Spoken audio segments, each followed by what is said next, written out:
Siraki Dixon, Bayelsa West.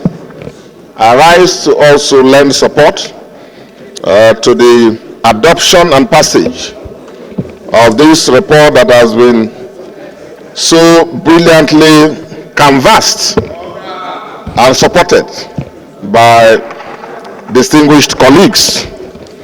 After listening to the very brilliant presentation by the chairman of the committee and the support arguments, I actually waited to hear from to hear the comments or submissions of the co-chair, distinguished Senator Abdullah Yahaya, chairman of the Committee on National Planning, because a number of people, while they know that he's a highly ranking and respected senator, people may not know that he's one of our most respected bureaucrats also.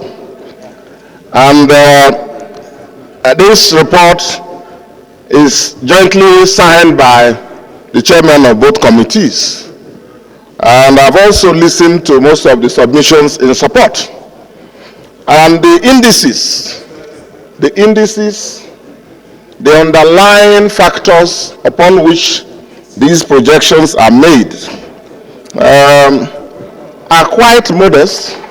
Initially, I also took the view that the 1,400 exchange rate is too low, but having listened to the explanation, I think it makes sense for us to budget modestly so that in the course of the year, by the time we achieve the benefits of some of the reports that we have seen and heard, when we confirm them, I'm sure there's no doubt that the pressure on the Naira in the course of the year may come down.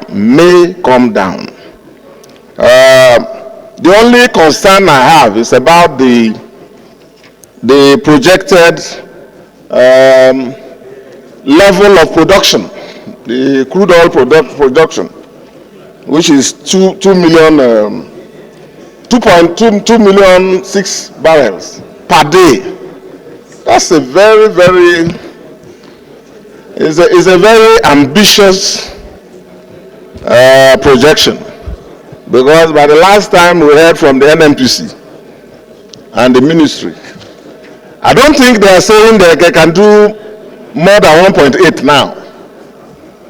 But we know that things keep changing. So at this point, we will only call for greater oversight and pressure, and to support the ongoing investments in security and community engagement, and call for a more robust implementation of the PIA in terms of community engagement, so that we don't witness any disruption. Because if there is any development to the contrary, we can't achieve this 2 million barrel per day.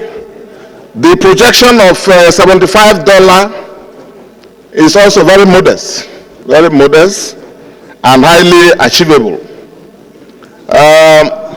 When the 6th and 7th National Assemblies, working with the executive team at the time, made the laws establishing this MTEF and the FSP, the intention was to give the legislature an opportunity to contribute to economic policy. And that's what we are doing. It's a good thing. They implement, but policy formulation is our job. Policy interrogation is our job. And that's what we are doing. The challenges to the Nigerian economy are not just about the pressure on our local currency because of oil, crude importation. That's a major factor, yes.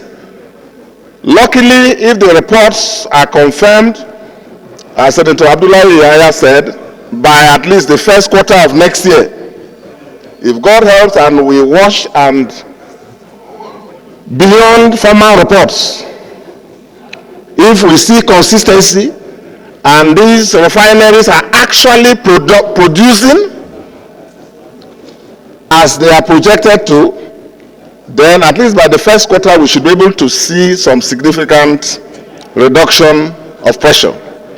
But my colleagues, in this MTEF or in subsequent ones, or if we are to do an amendment, we need to find time to address the challenge of power generation. Power.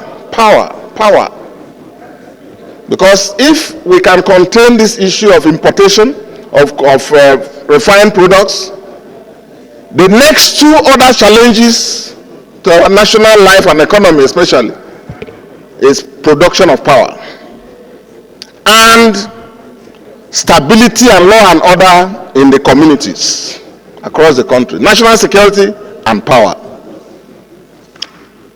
Recently, when as chairman of the Committee on Climate Change, we interacted with some other colleagues around, I was shocked that even in the area of using nuclear energy for power generation, even in West Africa, it is countries like Ghana and others that are leading. So I suggest that if we are doing an amendment sometime next year, and as suggested by Senator Abdullah, I think we should get ready the both committees, of which I'm also a member of the Committee on Finance. We should all get ready to monitor developments, and where necessary, by the first quarter of next year, look at the prevailing circumstances and then get an amendment to this, yes, so that we can review whether these projections by the first quarter of next year are attainable and sustainable.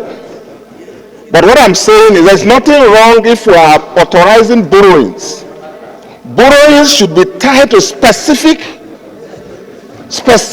investments that can solve major national problems. If we are borrowing, let us borrow to build power stations, nuclear power stations. They are expensive. We may not be able to do it from our national budgets. So those are some of the challenges we need to see addressed. In all, I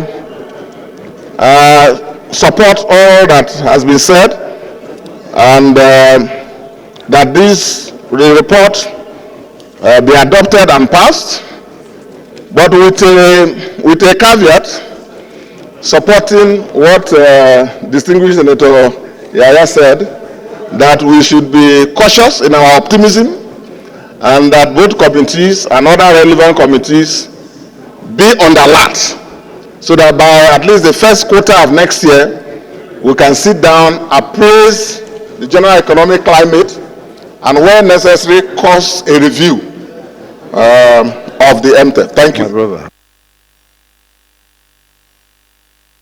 Senator Issa Jibril.